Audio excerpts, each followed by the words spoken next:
মূলত আমাদের উদ্দেশ্য হচ্ছে হঠাৎ করে কেউ অসুস্থ হয়ে যাওয়া কোনো শিক্ষার্থী যদি তার ইমিডিয়েট সাপোর্ট লাগে যেসব বিষয়ে সেগুলোর ক্ষেত্রে যাতে তিনি প্রাথমিক সাপোর্টটা এখান থেকে পান। প্রয়োজনে আমরা এটার আরও ক্যাপাসিটি বৃদ্ধি করবো। আপাতত প্রাথমিকভাবে প্রত্যেকটা হলে আমরা এটুকু পৌঁছাতে চাই। আজকে আমাদের হলের প্রতিনিধিরা আসছে, আমরা হলের প্রতিনিধিদেরকে আমরা হ্যান্ড ওভার করবো, তারা হলে নিয়ে যাবে। হলে নির্দিষ্ট সিক বয় বলে, আমরা সিক মামা বলি, যিনি ওষুধপত্রের চিকিৎসাপত্রগুলো কোঅর্ডিনেট করেন, নির্দিষ্ট একজন দায়িত্বরত ব্যক্তি থাকেন, তার সাথে এটা কানেক্ট করে দেওয়া হবে, তিনি এটা তত্ত্বাবধান করবেন। আর কখনো যদি আমাদের সাপোর্ট দরকার হয় তিনি আমাদেরকে ইনফর্ম করলে আমরা তখন তাদেরকে সাপোর্ট দেবো। চিকিৎসা সেবার কাছাকাছি কোনো সুযোগ বিশ্ববিদ্যালয়ের শিক্ষার্থীদের জন্য আমরা দেখিনি।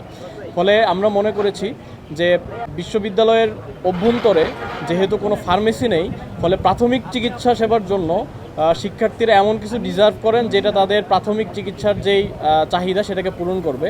ফলে আমরা আমাদের সাধ্য অনুযায়ী, আমাদের ক্যাপাসিটি অনুযায়ী আমরা চেষ্টা করেছি শিক্ষার্থীদের যেই প্রাথমিক চিকিৎসা সেবা সেটা নিশ্চিত করার জন্য প্রত্যেকটি হলের জন্য ফার্স্ট এইড বক্সের ব্যবস্থা করতে। শিফার উদ্যোগেই আমরা এই সেবাটি দিচ্ছি। বিশ্ববিদ্যালয়ের পক্ষ থেকে প্রত্যেকটা শিক্ষার্থী এবং হলের যে অনেক কিছু বেশ কিছু প্ল্যান আছে, সেই প্ল্যানের একটা অংশ হচ্ছে আজকে হলগুলোতে ফার্স্ট এইড বক্স দেওয়া।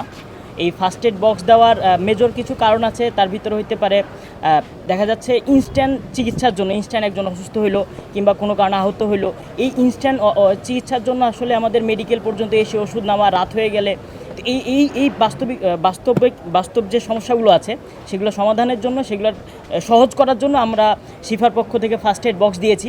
এই ফার্স্ট এইড বক্সের ভিতরে আছে আমাদের কিছু ওউন্ড হিলিং কিছু জিনিসপত্র আছে, ব্যান্ডেজ আছে, ট্যাপ আছে, মুভ আছে, এর পাশাপাশি ইনস্ট্যান্ট প্রয়োজন এরকম বেসিক কিছু ওষুধ আছে।